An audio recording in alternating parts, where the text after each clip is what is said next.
ఇంతవరకు మనము అదేనా దేవుని కీర్తన ద్వారా మహిమపరిచిన ఈ సమయంలో పరిశుద్ధ గ్రంథంలో నుండి దేవుని యొక్క వాక్య భాగాన్ని ఇతరులుగా అందరం కలిసి ధ్యానం చేద్దాం.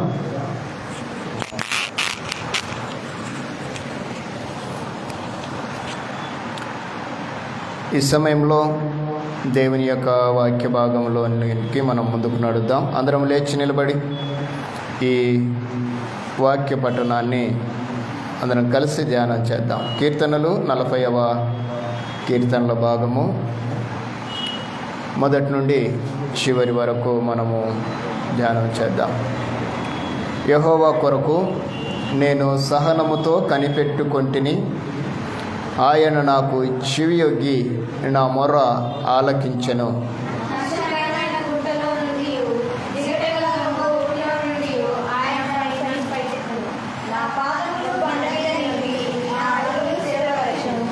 తనకు స్తోత్ర రూపమగు క్రొత్త గీతము మన దేవుడు నా నోట నుంచెను. అనేకులు దాన్ని చూచి భయభక్తులు కలిగి యెహోవా యందు నమ్మికయుంచెదరు.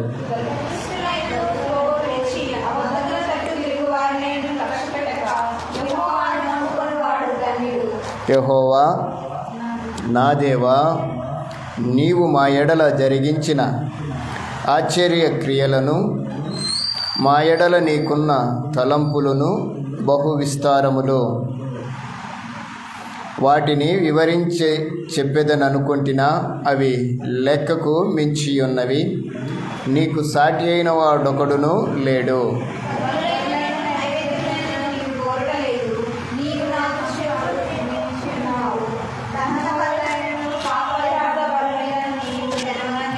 అప్పుడు పుస్తకపు చుట్టలో నన్ను గూర్చి వ్రాయబడిన ప్రకారము నేను వచ్చి ఉన్నాను.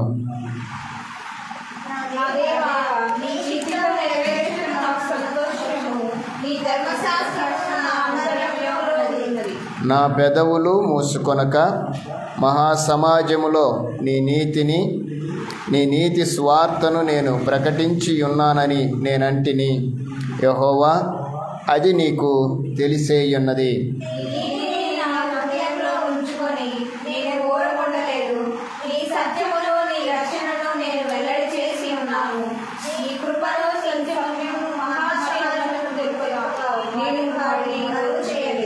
యెహోవా, నీవు నీ వాత్సల్యమును నాకు దూరము చేయవు.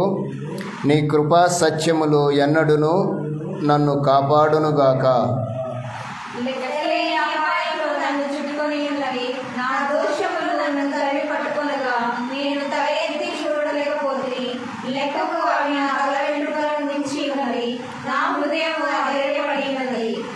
యెహోవా, దయచేసి నన్ను రక్షించుము.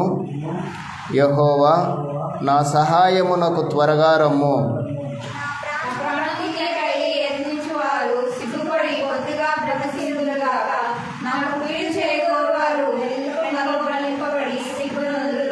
నన్ను చూచి ఆహా ఆహా అని పలుకువారు తమకు కలుగు అవమానమును చూసి విస్మయమొందుదురుగాక.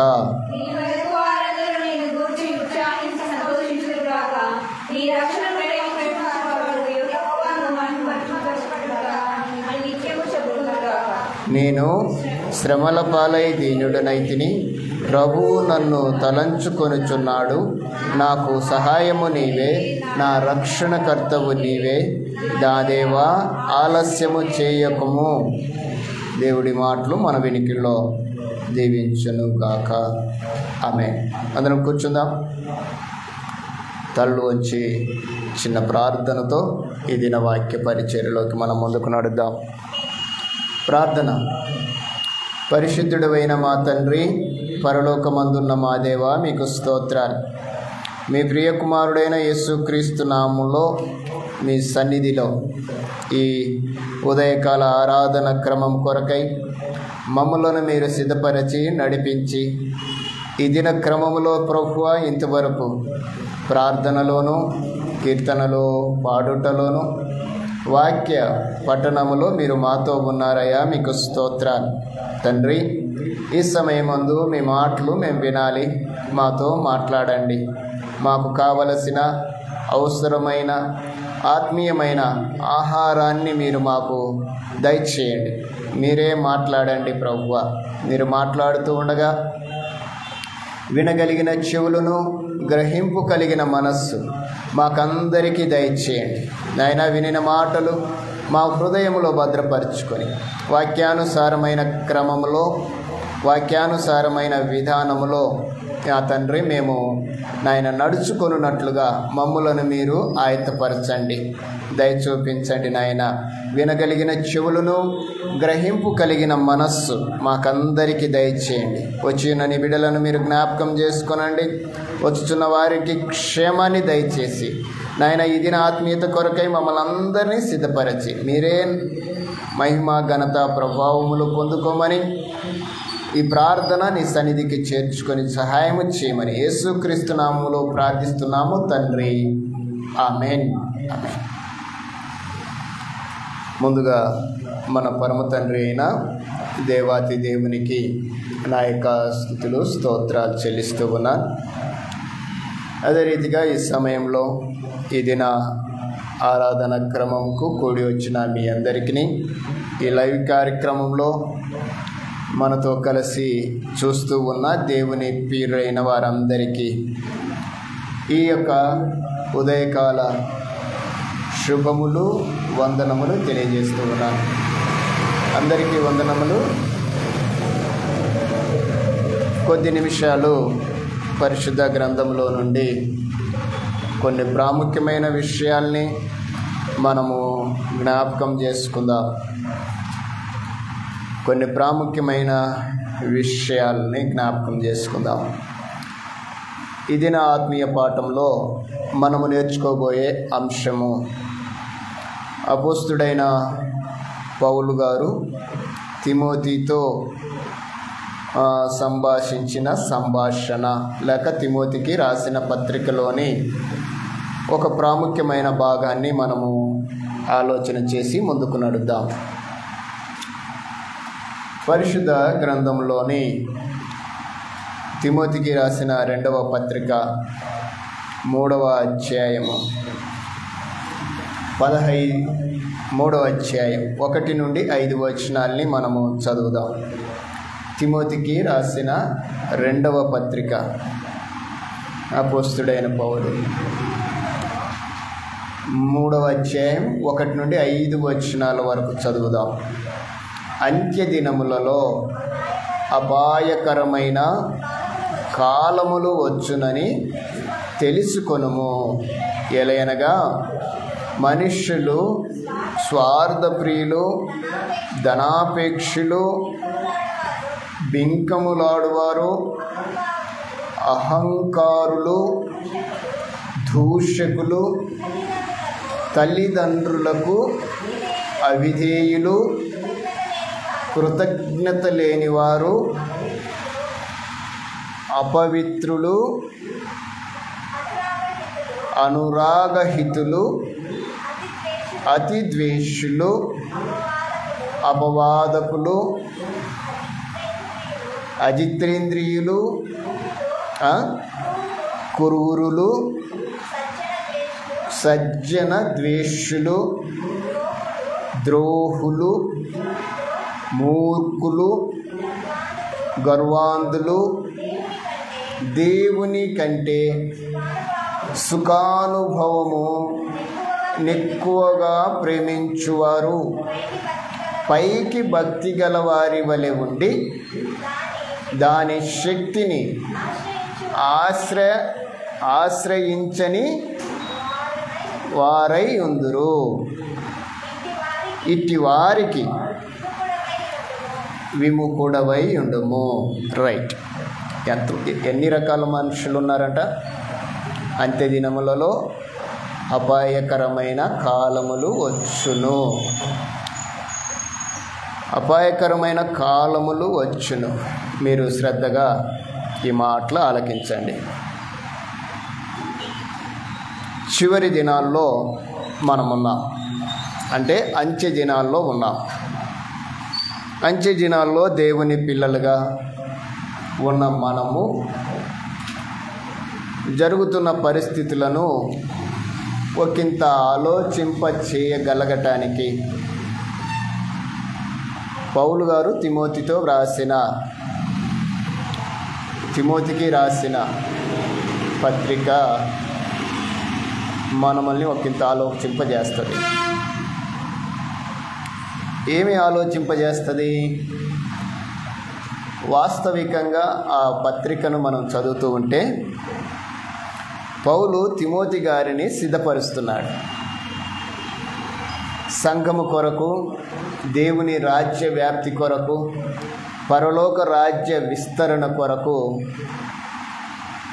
పౌలు గారు తిమోతిని సిద్ధపరచటానికి చేస్తూ ఉన్న ఒక ఉన్నతమైన ప్రయత్నం. ఈరోజు మనము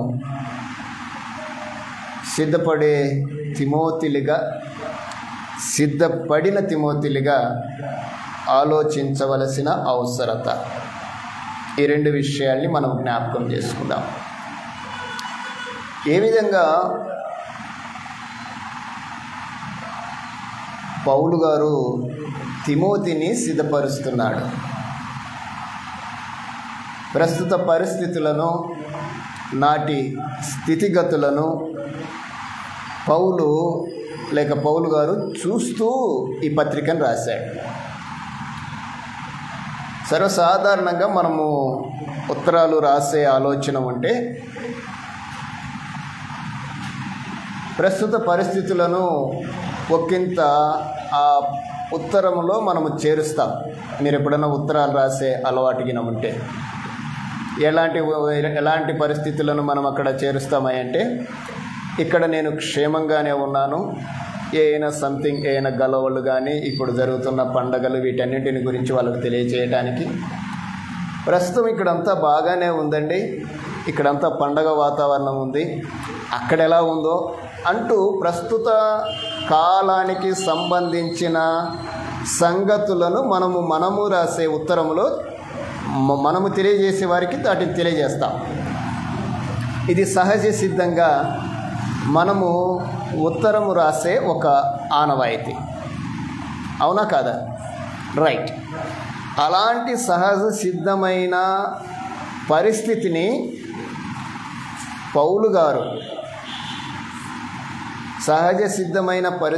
పౌలు గారు తిమోతికి చూపిస్తున్నాడు. తిమోతి, అంచె దినాల్లో మనమున్నాం. ఈ అంచె దినాల్లో మనుష్యులు ఇదిగో ఇలాగ ఉన్నారు. మనుష్యులు ఇలాగ ఉన్నారు గనుక ఆ మనుష్యుల వలన కాలాలు మారిపోతాయి. కాలాలు మారిపోతాయా? కాలాల వల్ల మనుషులు మారిపోతారా? ఇక్కడ ఆలోచన చేయాలి. కాలాల వలన మనుషులు మారిపోతారా? మనుషుల వలన కాలాలు మారుతాయా? అమ్మా, కాలాల వలన మనుషులు మారుతారా? అంటే మనం ఎండాకాలానికి ఎండాకాలంగా కదా, చలికాలానికి చలికాలంగా, వాన అలా అనుకుంటున్నారా? కొంచెంత లోతుగా, ఒకంత ఆత్మీయంగా ఈ మాటల్ని మనం ఆలోచన చేయగలిగితే, పౌలు గారు తిమోతికి ఈ పత్రికను రాస్తూ చూసిన మాట ఏంటంటే, ఇదిగో ఈ తెలియజేయబడిన ఇలాంటి స్వభావం కలిగిన మనుషులు ఉన్నారు. ఎన్ని రకాల మనుషులు చెప్పండి? అక్కడ ఎన్ని కౌంట్ చేశారా? మరి కౌంట్ చేయాలి కదా.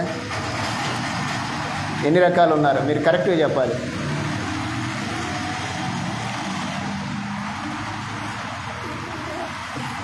త్వరగా చెప్పాలి. తిమోతికి రాసిన పత్రిక, 2వ తిమోతికి రాసిన పత్రిక 3వ అధ్యాయము 1 నుండి 5 వచనాల్లో పౌలు గారు మనుషులను గురించి మాట్లాడుతున్న ఒక సందర్భం. మనమేం నేర్చుకోవాలనో, మనము ఆత్మీయతలో నడవలసిన ఒక ఉన్నతమైన విధానం. అమ్మా చెప్పాలి ఎన్ని రకాలు? ఎవరికి వాళ్ళే చెప్పాలి. 18 మంది ఉన్నారా? 18 రకాల మనస్తత్వాలు మనుషులు ఉన్నారు. మనస్తత్వాలు మనుషులు కాదు. ఒక మనిషిలోనే ఇన్ని రకాలైన ఉండొచ్చు. అంతేనమ్మా? 18ఏనా? తప్పేమన్నా ఉందా? అందరికి 18 వచ్చాయా?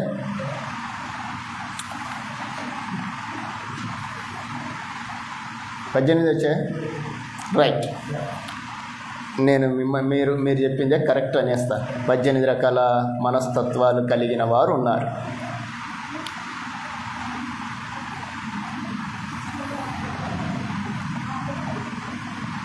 వన్ టు 5 3వ అధ్యాయము 2వ తిమోతి తల్లి. మీరు ఆ వచనాల్ని మీ ముందుకు తీసుకురావడానికి నేను ప్రయత్నం చేస్తున్నాను. ఎందుకంటే ప్రస్తుత కాలానికి మనకు అవి అవసరం. ఎందుకంటే ఈ లోకంలో నివసిస్తున్నాం. ప్రస్తుత కాల పరిస్థితుల మధ్య మనము సంచరిస్తూ ఉన్నాం. అంచె దినాల్లోనే ఉన్నాం. దేవుని పిల్లలుగా మనము నడుస్తున్నాం. అవునా? ఎందుకు నవ్వుతున్నారు? 20 వచ్చాయా? సరే, మరలా మీరు రాసుకొని మన గ్రూప్లో పెట్టండి ఎంతమంది ఉన్నారో. వాటన్నింటికి నేను వివరణ ఇస్తాను. రైట్. నేను అన్నీ కూడా కోడ్ చేసి మళ్ళీ మీకు గ్రూప్లో ఇస్తాను. మీరు పెట్టండి, నేను పెడతాను. రైట్. ఇప్పుడు చూడండి, ఇలా చూడాలి అందరూ. ఈ వచ్చిన భాగంని ఎవరికి ఎవరు చెప్తున్నారు, ఎప్పుడు చెప్పారు, ఎందుకు చెప్పారు అనేది ముందు మనకు కాన్సెప్ట్ తెలియాలి. ఎవరికి చెప్తున్నారు? పౌలు గారు తిమోతికి ఉత్తరాన్ని రాశాడు. ఎప్పుడు రాశాడు అంటే, ఇదిగో ఈ గ్రంథము ఎప్పుడైతే రాయబడిందో క్రీస్తు శకము 1వ శతాబ్దంలో మేబీ 70-80 మధ్యలో రాసింటాడు. అప్పటి నుంచి కూడా పౌలు గారు చూసిన వ్యక్తులు లేక మనస్తత్వాలయ్యి అప్పటి నుంచి. మరి ప్రస్తుత కాలంలో దేవుని పిల్లలుగా వీటిని గురించి మనమేం చేయాలి? మన ఆలోచన ఏంటి? ఈరోజు దేవుడు మన ముందు ఈ గ్రంథాన్ని ఉంచడానికి గల ఆంతర్యం ఏంటో మనం తెలుసుకోవాలి. ఏమై ఉంటుంది? దేవుని పిల్లలుగా ఇదిగో అపాయకరమైన కాలాలు వచ్చే పరిస్థితుల మధ్య ఉన్నాం. ఏ కాలాలు వస్తాయంటమ్మా? చలికాలము దానంతట అదే వస్తుంది, అది దేవుడు నిర్ణయించింది. వేసవి కాలము దానంతట అదే వస్తుంది, అది దేవుడు నిర్ణయించింది. వర్షాకాలము, ఇవన్నీ కూడా కాలాలు వాటి మాసాలను బట్టి, కాలక్రమేణాన్ని బట్టి, భూభ్రమణాన్ని బట్టి అవి జరుగుతాయి. అవి అంతే. కానీ అపాయకరమైన కాలం ఎప్పుడన్నా చూసారా? కాలాల్లో ఏ కాలం ఉంటుంది అన్నాడు? అపాయకరమైన కాలముల అమ్మా అక్కడ ఏంటది? నౌన ప్రణౌన, నామవాచకమా సర్వనామమా? మీకు అర్థం అవ్వడానికి చెప్తున్నా. కాలములోనా కాలమా? కాలములు అంటే చివరి దినాల్లో అపాయకరమైన కాలములు వస్తాయి అని తెలుసుకో అని చెప్తున్నాడు. అంటే ప్రమాదకరమైన పరిస్థితుల మధ్య మనం సంచరిస్తున్నాము అనేది తెలుసుకో. ఇప్పుడు అపాయకరమైన కాలములు వస్తున్నాయంటే మనం ఎలా ఉండాలని? అపాయకరమైన కాలాలు వస్తున్నాయని తిమోతికి చెప్పాడు. అయితే తిమోతి ఎలా ఉండాలి?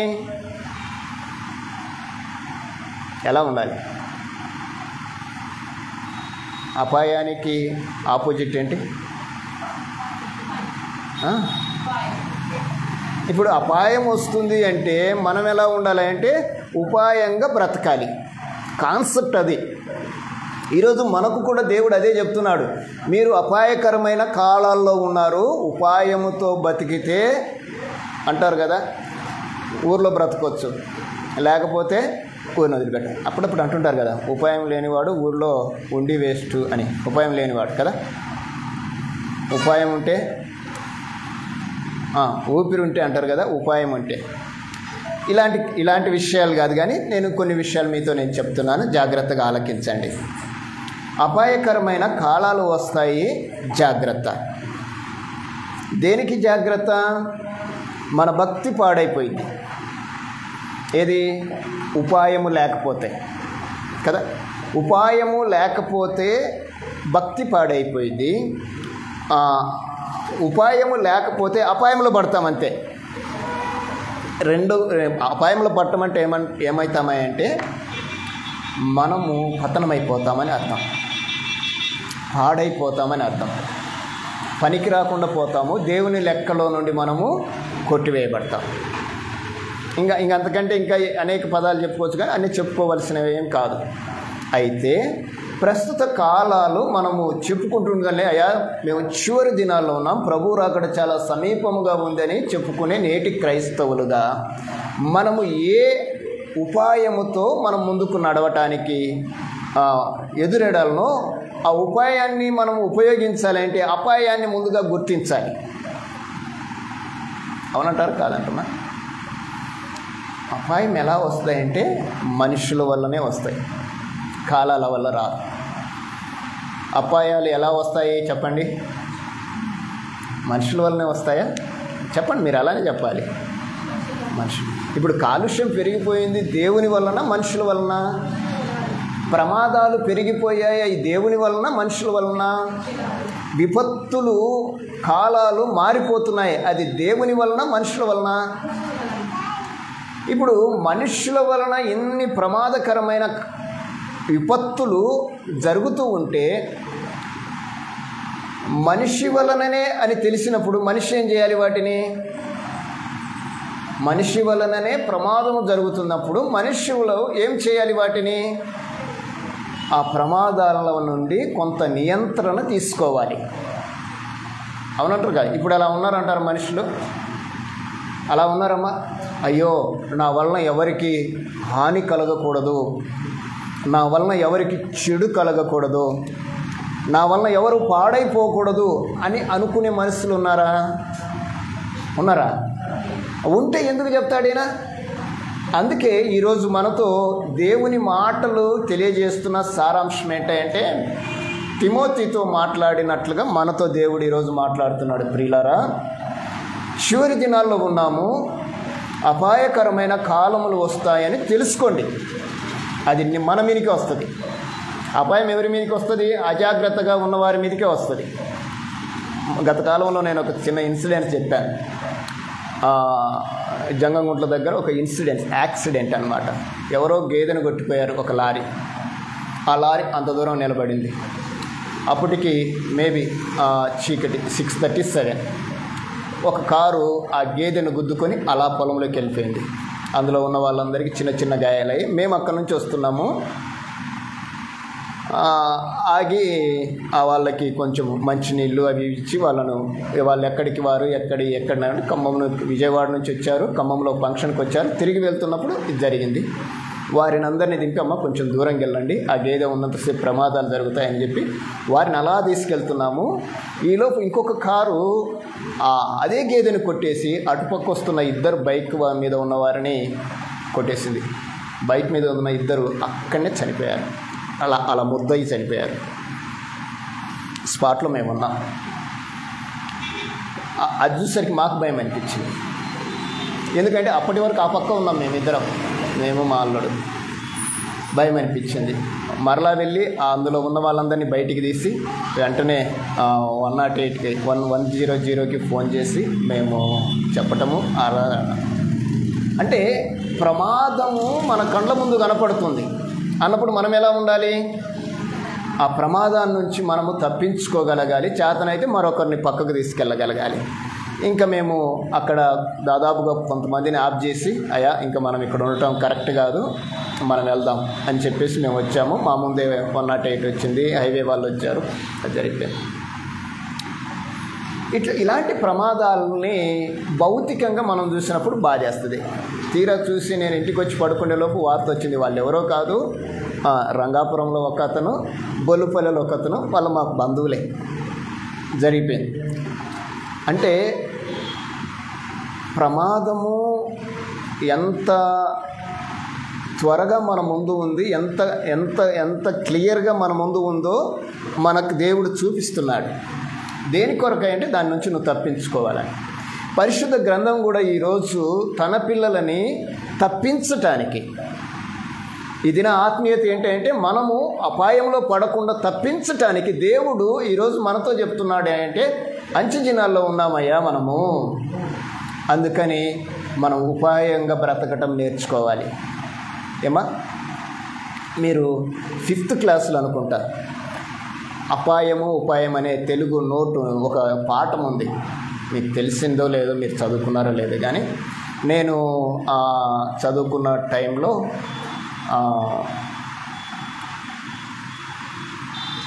85లో, నేను 5th 85, 84లో అప్పుడు చదువుకున్నాను. కొన్ని పాఠాలు అవి కొన్ని గుర్తున్నాయిలేండి, అవి మనకు అంతగా ఉపయోగపడవు.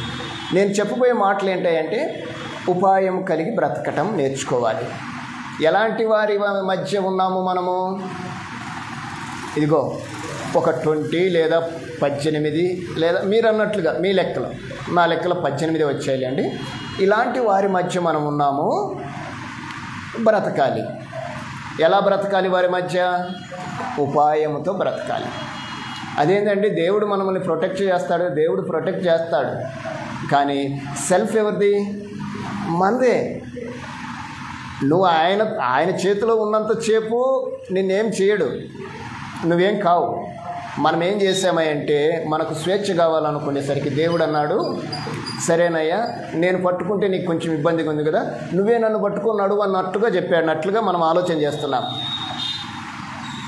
ఒక సర్వసాధారణంగా ఒక తండ్రిని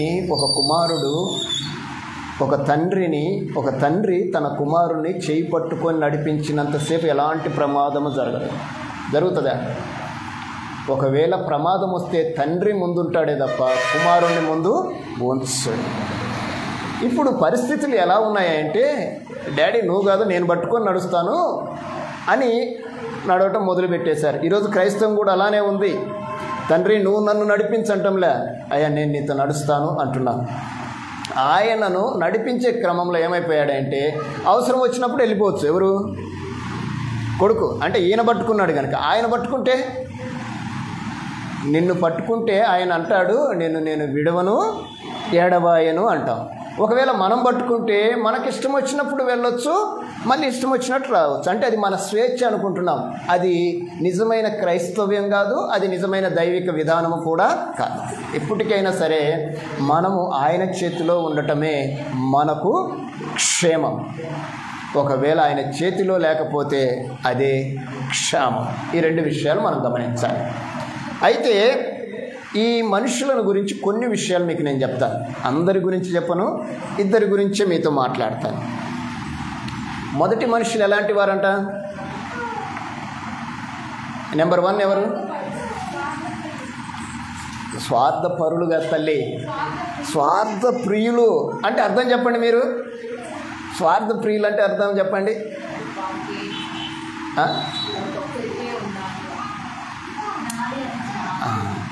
కొంతమంది ప్రియుల గురించి చెప్పండి.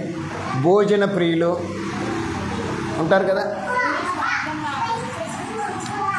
వాళ్ళకు స్వార్థంని ప్రేమించేవారు అని అర్థం. ప్రియుడు అంటే ప్రేమించువాడు అని అర్థం. ప్రియులు అంటే ప్రేమించేవారు. దేన్ని ప్రేమిస్తారు వీళ్ళు? స్వార్థాన్ని ప్రేమించేవారు ఉన్నారట. అంటే మనం వాళ్ళ మధ్యలో ఉన్నాం. సర్వసాధారణంగా పౌలు గారు వీటన్నింటి గురించి మాట్లాడుతూ విట్టి వాటికి లేక ఇట్టి వారికి విముఖుడవై ఉండు అన్నాడు. ఏమని చెప్పాడమ్మా చివరిలో? విముఖుడవై ఉండు అంటే ఇవి నీలో ఉండకూడదు, ఇవి నీలో ఉండకూడదు. బాగా వినమ్మా, యోర్దాను నదిలో బాప్తిస్మం. ఇవి మనలో ఉండకూడదు, మన చుట్టూ ఒకవేళ ఉంటే తప్పించుకొని పక్కకి వెళ్ళిపోవాలి. మన చుట్టూ అయ్యే ఉన్నాయని చెప్తున్నాడు, లేవని ఎవరు చెప్పడం లేదు. స్వార్థం లేని వాళ్ళు ఎవరున్నారు? కానీ దేవుని పిల్లల విషయంలో ఇవి ఉండకూడదు. స్వార్థంగా ఉండకుండా ఉండాలంటే ఎలా ఉండాలి? స్వార్థం ఉండకుండా ఉండాలంటే ఎలా ఉండాలమ్మా? యథార్థంగా బ్రతకాలి. యథార్థంగా ఉంటే స్వార్థం ఉండదు కదా. అయితే ఎలాంటి వారు స్వార్థ ప్రియులు? స్వార్థాన్ని ప్రేమించేవారు. 3 పాయింట్లు చెప్తాను నేను స్వార్థ ప్రియుల గురించి. నేను అంటే నా ఆలోచన మీతో పంచుకుంటాను. స్వార్థ ప్రియుల గురించి 3 మాటలు మీతో నేను చెప్తాను. సొంత లాభంపైనే దృష్టించేవారు. స్వలాభం పైన దృష్టి. ఎవరికి? స్వార్థ ప్రియులకి స్వలాభం పైన దృష్టి. నెంబర్ 1 అంటే నా సంపాదన నాది. ఏమా శ్వేత? నేను పనిచేస్తున్నాను, నా జీతము. ఏమా సరిత? నేను పనిచేస్తున్నాను, నా జీతము, నా డబ్బులు. దీన్ని ఏమంటారంటే స్వార్థము అంటారు. ఇప్పుడు దేవుని పిల్లలు దేవుని దగ్గరికి వచ్చి అయ్యా ఇది నాది అంటే ఆయన ఊరుకుంటాడా? అయ్యా ఇది నువ్వు నాకు ఇచ్చావు అంటే ఆయన ఆనందపడతాడు.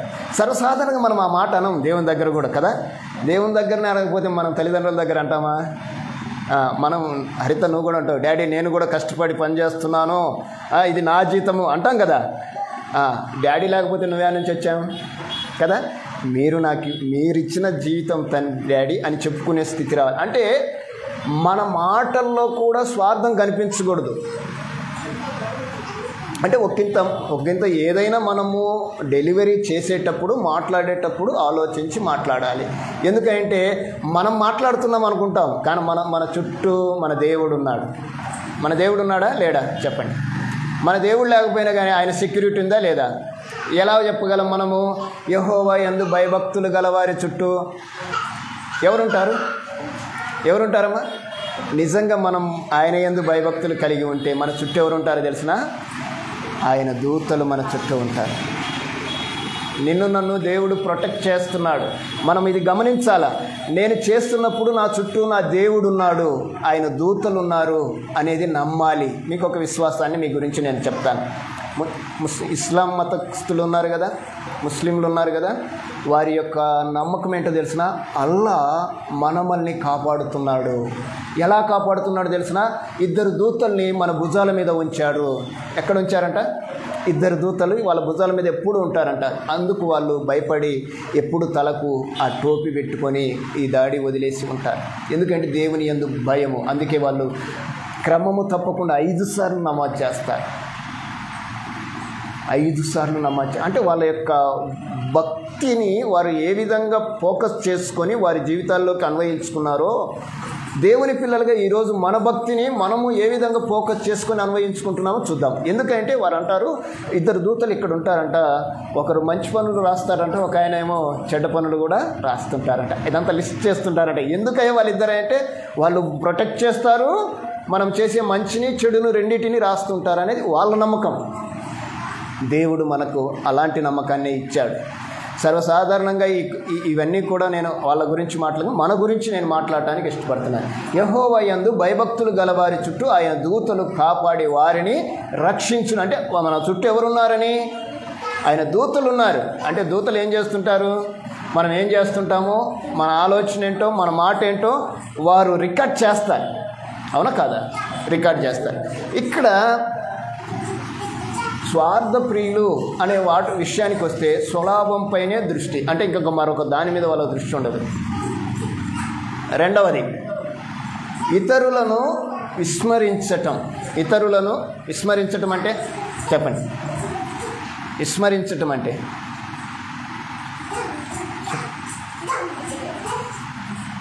వదిలేయటం, లెక్క చేయకపోవటం. అంటే ఇతరులను లెక్క చేయకపోవటం, విస్మరించటం. స్వార్థ ప్రియుల గురించి నేను చెప్తున్నాను. మొదటిగా స్వలాభం పైన దృష్టి పెట్టేవారు. అంటే వీళ్ళు లాభమే చూస్తారు తప్ప మరొకటి చూడరు. స్వలాభం, నా వల్ల ఏంటి లాభం. ఇప్పుడు అవన్నీ చెప్పకూడదు, మా గురించి చెప్పుకోకూడదు, సేవకుల గురించి చెప్తే బాగుంటుంది, మీకు చెప్తాను. రెండవది ఇతరులు విస్మరించటం. మూడవది ఏంటంటే ఒక చిన్న మాట చెప్తాను.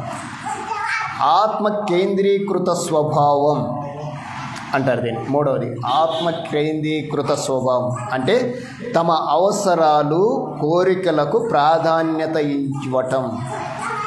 స్వార్థం. తమ అవసరాల కోసం, తమ కోరికల కోసం ప్రాధాన్యత ఇవ్వటం.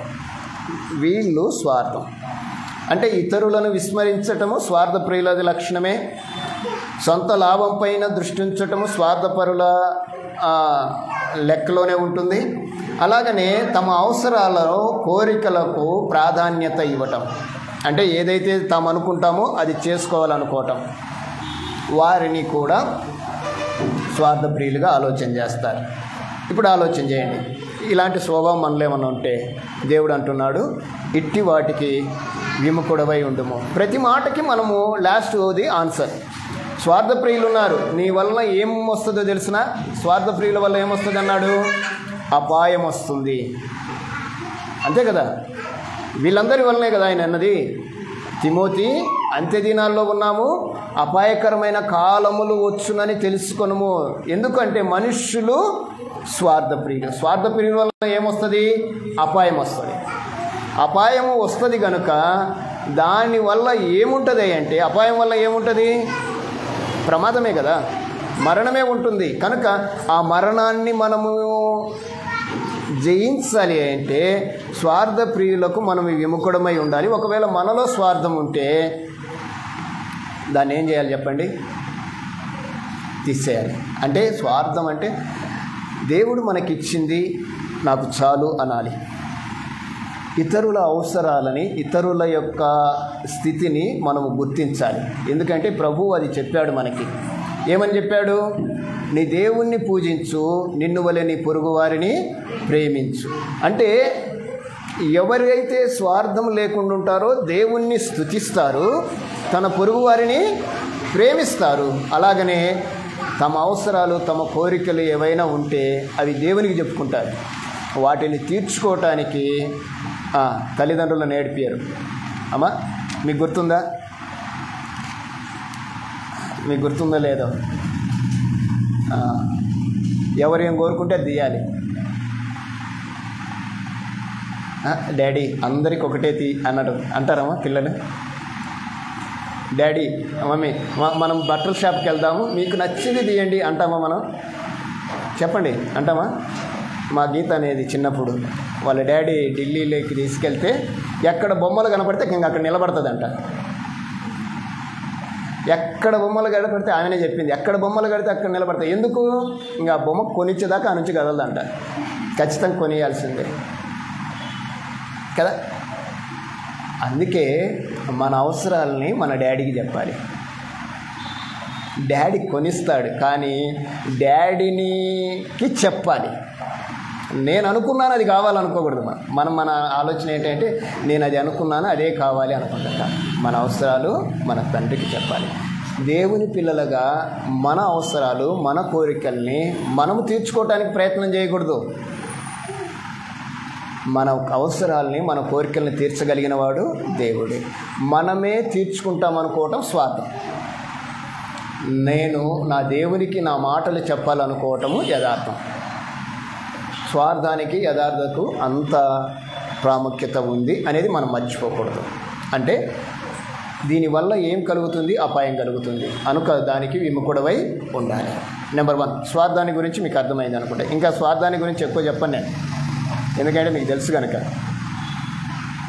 స్వార్థంగా ఉండకూడదు. స్వార్థము అనేది దేవుని లక్షణము కాదు, దాది అపాయము. అర్థమవుతుందమ్మా? మీకు తెలుసా, చిన్నప్పుడు మేము 5 మంది ఉంటే 2 గిన్నెలు ఉండేవి. తెలుసా? ఆ స్థితి మీకుందా? తెలియదు పాపం మీకు.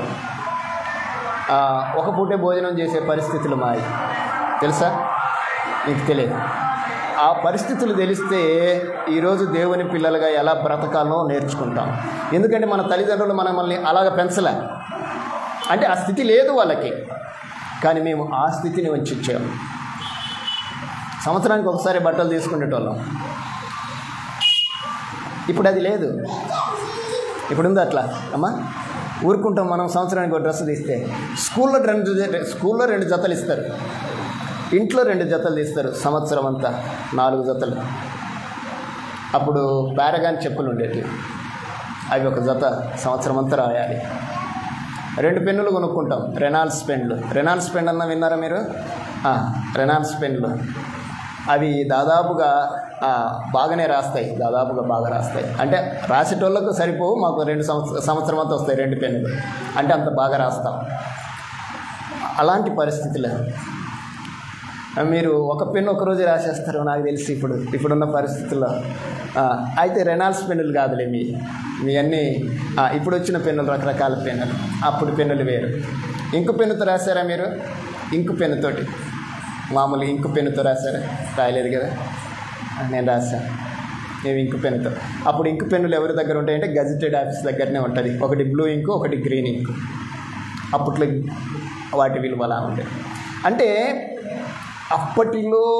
అప్పటి కాలాన్ని ఒకవేళ గమనించగలిగిన వారు, ఆలోచించగలిగిన వారు ఉంటే నేటి కాల పరిస్థితులను అధిగమించగలరు. అంటే ఇప్పుడు పౌలు గారు ఎప్పటి కాలాన్ని గురించి చెప్తున్నాడు? అప్పటి కాలాన్ని గురించే మాట్లాడుతున్నాడు. అయ్యా అప్పుడు ఆయన ఉన్న పరిస్థితులను మనకు తెలియజేస్తున్నాడు. ఇప్పుడు అప్పుడే అలా ఉన్నాయంటే ఇప్పుడు ఎలా ఉంటాయి చెప్పండి? ఇప్పుడు కొంచెము అవి మోడిఫై అయింటాయి, అవునంటారా కాదంటారమ్మా? మోడర్న్గా తయారైంటాయి. ఏంటిది? స్వార్థం మోడర్న్గానే తయారైంటుంది, అవునా కాదా? ఉన్నారా లేరా మనకు స్వార్థపరులు? మన స్నేహితులు ఎలాంటి వాళ్ళో చెప్పండి మీరే. గుండె మీద చేసుకొని మా స్నేహితుడు యథార్థవంతుడని ఎవరైనా ఒక్కరి గురించి చెప్పండి. మీ స్నేహం చేసిన వాళ్ళల్లో ఉన్నారా లేరమ్మా? ఉన్నారా? బైబిల్ ఏమని చెప్తుంది అంటే, స్నేహితుడట, మేలు కోరి స్నేహితుడు ఏం చేస్తాడు చెప్పండి? స్నేహితుడు కొడితే ఊరుకుంటాం మనం, అమ్మా?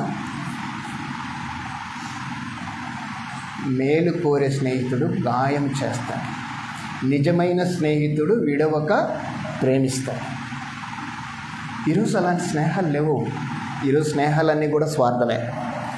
మీరు గమనించండి. నేను దానికి ఉదాహరణ. ఎంతమందితో దైవికమైన వ్యక్తులతో నేను స్నేహం చేశానో ఆఖరకు నేను మోసపోయింది ఎక్కువ. అంటే వారి స్వార్థం కోసం వాడుకునే వాళ్ళు చాలామంది ఉంటారు. ఎవరికి? దైవికంగా ఉన్న వాళ్ళ గురించి నేను చెప్తున్నాను, భౌతికంగా ఉన్న వాళ్ళ గురించి చెప్పడం లేదు. ఎందుకంటే దైవికంగా ఉన్న పిల్లలే త్వరగా మోసపోతారు. ఎందుకంటే అందరినీ మంచిగా నమ్ముతారు. ఎవరినైనా మంచోళ్ళే అనుకుంటాం, ఎందుకంటే మన స్వభావం అలాంటిది. దేవుడు మనకు అలాంటి స్వభావం ఇచ్చాడు. ఎందుకంటే మనము పావురం వలె నిష్కపటులనుగా ఉంటాం, అంతేగాని పాముల్లాగా వివేకులుగా ఉంటామా? ఎందుకు చెప్పాడు చెప్పండి దేవుడు అన్నమాట? మీరు పావురం వలె నిష్కపటులను, పాముల వలె వివేకులుగా ఉండాలని చెప్పాడు కదా. ఎందుకు చెప్పింటాడు?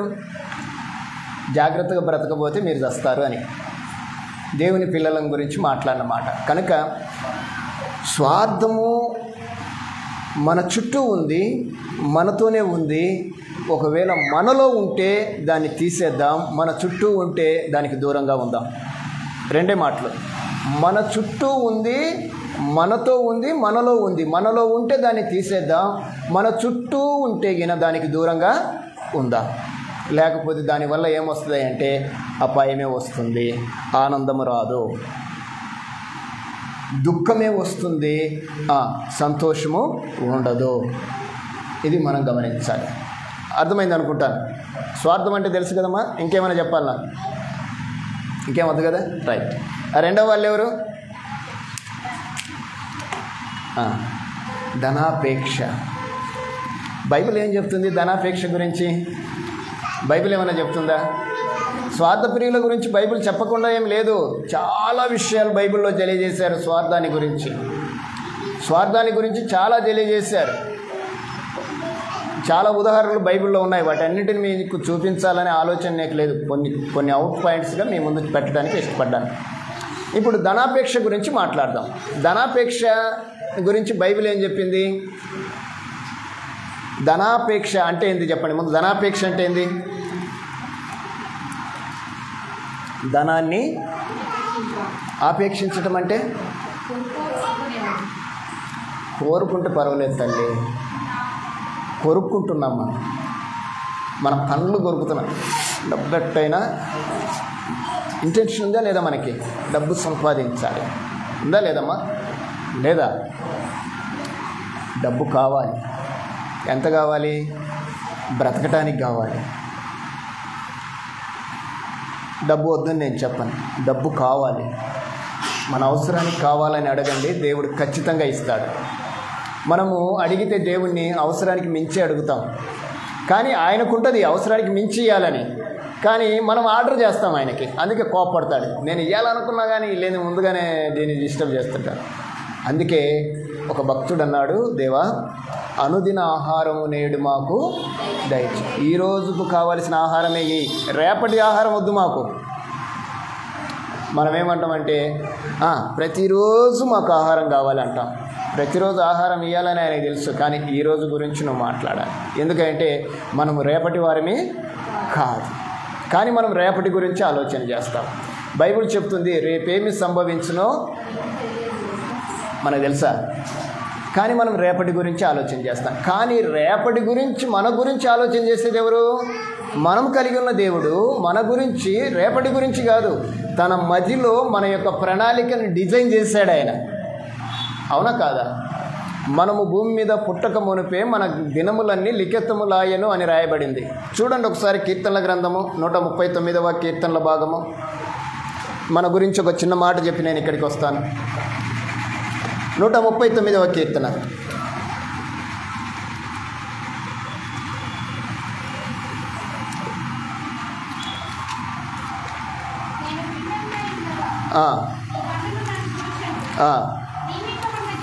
నియమింపబడిన దినములలో ఒకడైనను కాకమునిపే నా దినములన్నీయు రైట్ నీ గ్రంథములో లిఖితములాయను.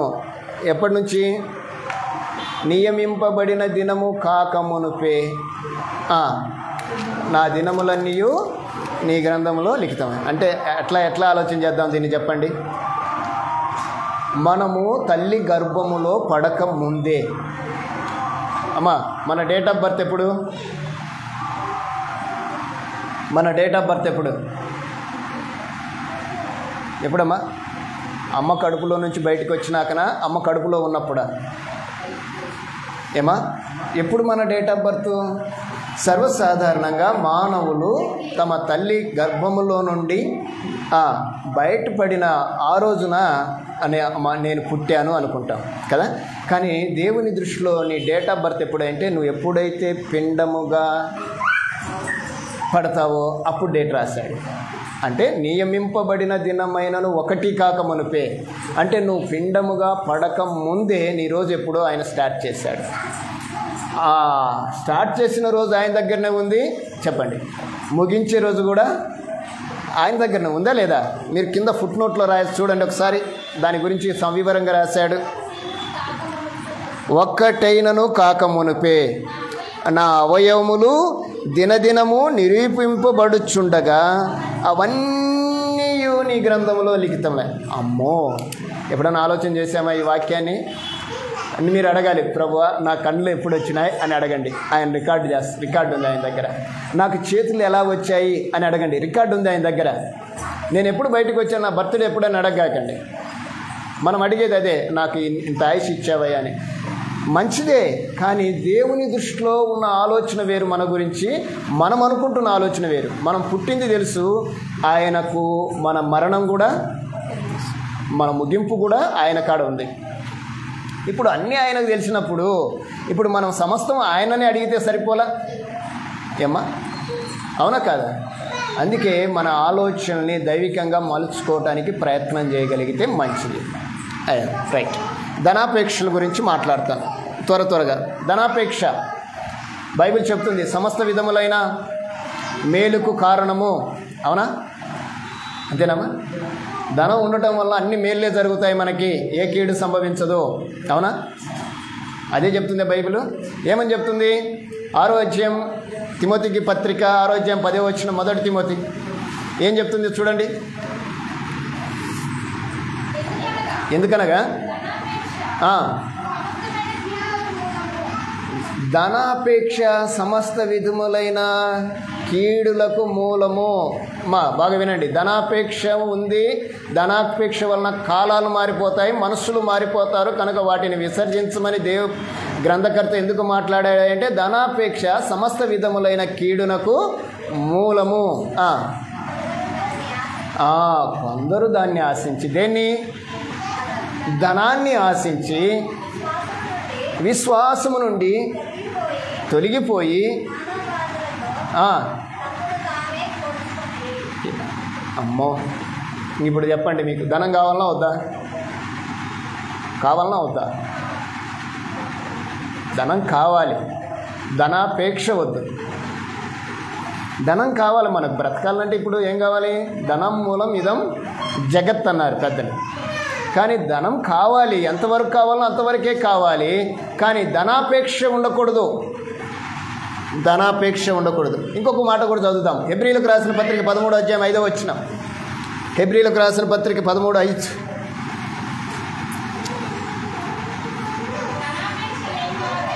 ధనాపేక్ష లేని వారై మీకు కలిగిన వాటితో తృప్తి పొంది ఉండుడి. రైట్. ధనాపేక్ష లేని వారై మీకు కలిగిన వాటితో తృప్తి పొంది ఉండండి. అంటే మనకేం కావాలి? తృప్తి కావాలి. అంటే ధనాపేక్ష మనల్ని ఏం చేస్తుంది అంటే మనల్ని మనం చంపేసుకునే స్థితికి తెస్తుంది. ధనాపేక్ష మనకు తృప్తిని ఇవ్వదు. ఏమి ఇవ్వదంట? తృప్తిని ఇవ్వదు. ధనాపేక్ష తృప్తిని ఇవ్వదు. రైట్. దీన్నే మరొక మాటగా ఏమన్నారంటే ధనాపేక్షని లోభత్వము అన్నారు. లోభత్వము, ధనాపేక్ష కలిగి ఉండటం ఏంటంటే లోభత్వము. ఏంటి లోభత్వము? 2 విషయాలు మీతో నేను చెప్తాను. 2 విషయాలు. ధనాపేక్ష డబ్బు పట్ల అధికమైన వ్యామోహము లేదా దురాశతో కూడిన కోరిక ధనాపేక్ష అంటే. దీన్ని డబ్బు కోసమే ప్రాకులాడటం, అన్నింటికి ఇంక అదే మూలం అనుకోవటం. ఏమా, ప్రతిదీ డబ్బుతోటే కొనవచ్చు అనే సిద్ధాంతం ఉంది ఈరోజు. అవునా లేదా? అన్నీ కొంటామా డబ్బుతోటి? అన్నీ కొనగలమా? కొంటామా? కొనలేమా? నీ ముఖం కొంటావు, ఏం కొనలేము. మన కాడ డబ్బు ఉంది, నిన్న డబ్బులు ఉన్నాయి, ప్రాణం కాపాడలేకపోయాం. హాస్పిటల్లో డబ్బు ఉంది, పెట్టొచ్చు, మనిషిని బ్రతికించలేకపోయాం. ఏం చేసుకోవాలి? ధనము అన్నింటికి మూలమైతే కాదు, అది కొన్నింటికే మూలం అనేది మనం తెలుసుకోవాలి. ఎవరిమి? దేవుని పిల్లలు. ధనము అన్నింటికి మూలం కాదు. ఇప్పుడు మన కాడ బాగా ధనం ఉందమ్మా, మనం చచ్చిపోయాము, మన దగ్గరికి ఎవరు రాలే, ఏం చేస్తుంది ధనం చెప్పండి? మన మీదేసి తగలబెట్టడానికి కూడా ఇష్టపడతారా? ఒకవేళ మనం మంచోళ్ళం అయితే, మనతో ఉన్న వాళ్ళు మంచోళ్ళు అయితే ఆ డబ్బునే కొంచెం చిల్లర చేసి దారెంబడి చల్లుతారు, అంతకు మించి ఏం చేయరు. మొత్తం ఇస్తారు మనకి. నేను సంపాదించిందంతా సమాధిలో ఏమంటే వేస్తారా? ఒప్పుకుంటారా కూతుర్లు? ఏమా, అమ్మో నా భాగం పోయింది, నా భాగం అనరా? అంటే దానివల్ల ఏమొస్తుంది? కొట్లాట్లు వస్తాయి రావా?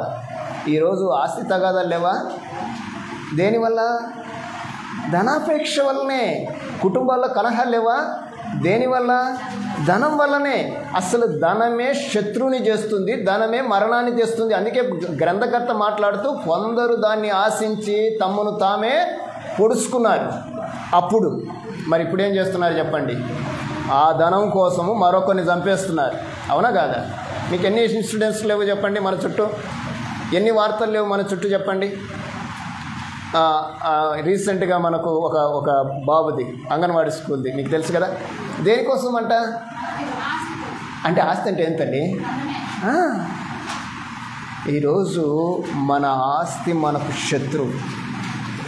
మన దగ్గర ఈ డబ్బులు లేదనుకో, అస్సలు దాంట్లో ఉన్న హ్యాపీ ఇంకొకటి దాంట్లో లేదు. ఎందుకంటే ఎవరు పట్టించుకోరు మనల్ని. ఒకవేళ నీ దగ్గర డబ్బు ఉంటే అత్త వస్తాడు, మామ వస్తాడు, బాబాయ్ వస్తాడు, అన్న వస్తాడు, తమ్ముడు వస్తాడు, మనకు తెలియని చుట్టాలందరూ మన చుట్టే ఉంటారు. దేనికోసమో? మన మీద ప్రేమ ఎక్కువై కాదు. ఏమా, మన మీద ప్రేమ అయి ఉంటారా మన చుట్టూ? మన దగ్గర డబ్బు ఉంటే, మన దగ్గర ఏం లేదనుకోండి, ఎవరు రారు మనకని. వస్తారా? చూడండి, మీరు ఒకసారి ట్రై చేయండి. ఒక్కసారిగా ₹1 కోటి వచ్చాయి అనుకో, ఎంతమంది ఫోన్ చేస్తారు చెప్పండి? చేస్తారా? చేయరా? కానీ దానివల్ల మనకు నష్టమే ఉంటుంది, కానీ లాభం అనేది ఉండదు. ఇది మనం గమనించుకోవాలి. కనుక బైబిల్లో పౌలు గారు తిమోతితో మాట్లాడుతున్న మాట ఏంటంటే, దేవుని పిల్లలకి ఎట్టి పరిస్థితులలో ధనాన్ని గురించిన ఆలోచన ఉండకూడదు. ఒక చిన్న ఎగ్జాంపుల్ చెప్పి నేను ముగిస్తాను. ఒక ఆయన ఒక బైబిల్ పట్టుకొని, మీరు విని ఉంటారు, మరలా నేను చెప్తున్నాను. ఒక ఆయన ఒక బైబిల్ పట్టుకొని, ఒక చేతిలో ఒక తాళము, ఒక మంచి ఒక మంచి కారు, ఏం కారు,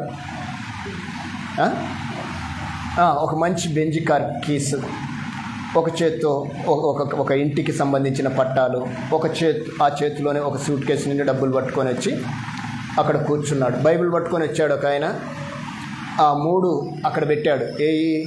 కారు తాళాలు, ఇంటి కాగితాలు, సూట్ కేసు నిండా డబ్బులు పెట్టి అలా అక్కడున్న నలుగురిని చూశారు. అబ్బాయి, ఇక్కడ ఇవి కనపడుతున్నాయి, మీకు ఎవరికి ఏమేం కావాలో అది తీసుకెళ్ళండి, మీకు ఎవరెవరికి ఏం కావాలో అది తీసుకెళ్ళమన్నారు. అక్కడున్న నలుగురు పరిశీలన చేశారు. ఈ కారు ఉంది, సూట్ కేసు నుండి డబ్బులు ఉన్నాయి, ఒక మంచి ఇల్లు కలిగిన ఇంటికి సంబంధించిన కాగితాలు, అంటే పట్టా కాగితాలు ఉన్నాయి అనుకొని నలుగురు ఆశించారు. వేటిని? ఉన్న వాటిని, ఆ మూడింటిని నలుగురు ఆశించారు. కానీ ఒక ఆయన తారసపడుతున్నాడు. ఒకడు వచ్చేసి కారు కీస్ తీసుకొని వెళ్ళిపోయాడు. మరొకతను వచ్చేసి ఆ ఇంటి కాగితాలు, ఆ ఇంటికి సంబంధించిన పట్టా కాగితాలు తీసుకొని వెళ్ళాడు. మరొకడు వచ్చి ఆ డబ్బు కలిగిన సూట్ కేసు కూడా తీసుకొని వెళ్ళిపోయాడు. 3 వెళ్ళిపోయారు. ఇంకెంతమంది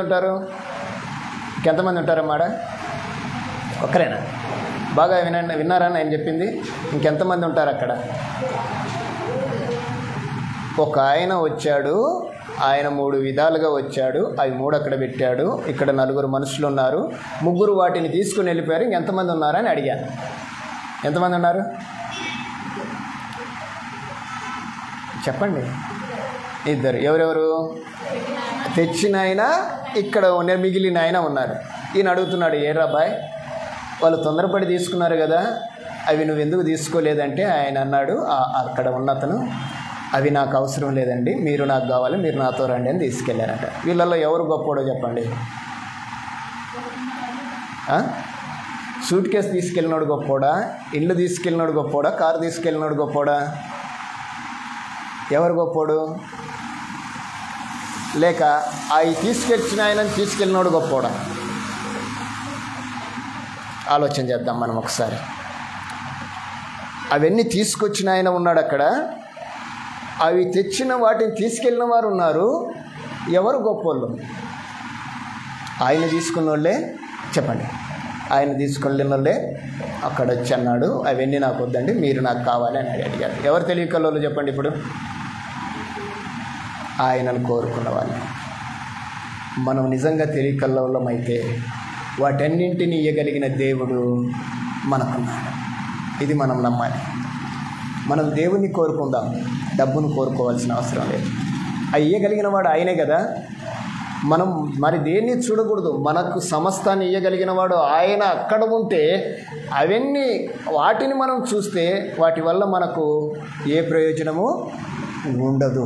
అవి కొంతకాలం నీతో ఉంటాయి, కొంతకాలం ఉంటాయి, తర్వాత నువ్వు ఉండమన్నా ఉండవవి ఉంటాయా? ఏ కోశాన. కానీ నిత్యము నిరంతరం ఉండబడిన దేవుడు మనకున్నాడు. ఆయన్ని మనం కోరుకుందాం. ఇదిగో ఈ ధనాపేక్షకు, స్వార్థానికి మనం దూరం అయిపోదాం. బైబిల్ అదే చెప్తుంది, ఇటు వాటికి విముఖుడవై. వాటికి విముఖుడమైతే దేవుడు నిన్ను, నన్ను, మనల్ని, మన కుటుంబాల్ని ఆయన కనుచూపుల్లో మనల్ని భద్రపరుచుకొని నడిపిస్తాడు. అట్టి స్థితి దేవుడు మనందరికీ దయచేయునుగాక. ఆమేన్. దేవుడి మాటలు మన వెనుకల్లో దీవించునుగాక. చక్కగా విన్న మీ అందరికీ నా ప్రత్యేకమైన వందనాలు. మామ మీరేమన్నా మాట్లాడుతారు? రండి.